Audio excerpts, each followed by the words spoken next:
প্রিয় চাকরি প্রত্যাশী ভাই ও বোনেরা, আপনাদেরকে নতুন একটি ভিডিওতে স্বাগতম। আমরা দেখতে পাচ্ছি গণপ্রজাতন্ত্রী বাংলাদেশ সরকার উপজেলা নির্বাহী অফিসারের কার্যালয় বীরগঞ্জ দিনাজপুরে একটি সার্কুলার হয়েছে, যেটি কিনা ফ্যামিলি কার্ড শুমারি 2026-এর শুমারিকালীন তথ্য সংগ্রহকারী ও সুপারভাইজার নির্বাচন সংক্রান্ত বিজ্ঞপ্তি।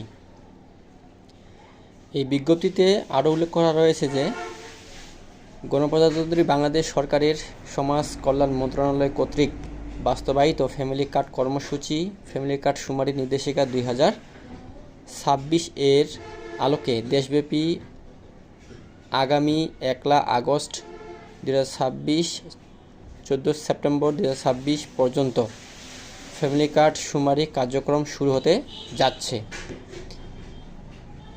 সে লক্ষ্যে বীরগঞ্জ উপজেলার তথ্য সংগ্রহের জন্য তথ্য সংগ্রহকারী ও সুপারভাইজার নির্বাচন করা হবে। আগ্রহীদের নিকট হতে আবেদন আহ্বান করা হচ্ছে। আমরা দেখতে পাচ্ছি টোটালি 2টি পোস্ট রয়েছে, একটি হচ্ছে তথ্য সংগ্রহকারী আর একটি হচ্ছে সুপারভাইজার। প্রতি 9 জনের প্রতি একজন থাকবে সুপারভাইজার, প্রতি গণনাকারী এলাকায় থাকবে একজন করে। তো এখানে যারা গণনাকারী তাদের যোগ্যতা লাগবে এইচএসসি, যেটাকে আমরা ইন্টার পাস বলে থাকি, বয়স 18 থেকে 40। এবং যে সকল ভাই বোনেরা সুপারভাইজার পদে আবেদন করবেন তাদের বয়স হবে ডিগ্রি বা সমমান পাস, বয়স 25 থেকে 45 বছর।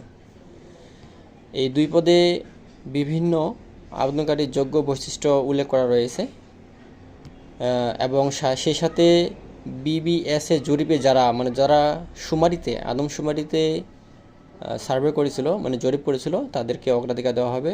সেক্ষেত্রে অবশ্যই প্রমাণ ডকুমেন্টস লাগবে।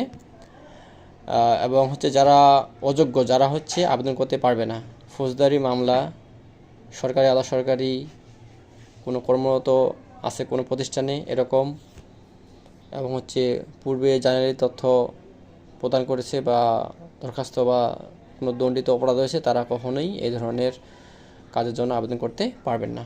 প্রয়োজনীয় কাগজপত্র লাগবে শিক্ষাগত যোগ্যতা, নাগরিকত্ব, সত্যায়িত সনদপত্র, পেশাগত আইডি বা প্রমাণ সংযুক্ত করতে হবে এই 2 পদের জন্য। তো আমরা দেখতে পাচ্ছি যে আবেদন ফর্ম প্রাপ্তির স্থান উপজেলা সমাজসেবা কার্যালয় বীরগঞ্জ দিনাজপুরের ওয়েবসাইটে পাওয়া যাবে। এবং সেই সাথে আবেদন ফর্ম দাখিলের স্থান উপজেলা সমাজসেবা কার্যালয় বীরগঞ্জ দিনাজপুর, এবং ওয়েবসাইটে একটি উল্লেখ করা আছে যে ওয়েবসাইটে আপনারা আবেদনটি সংগ্রহ করতে পারবেন, অথবা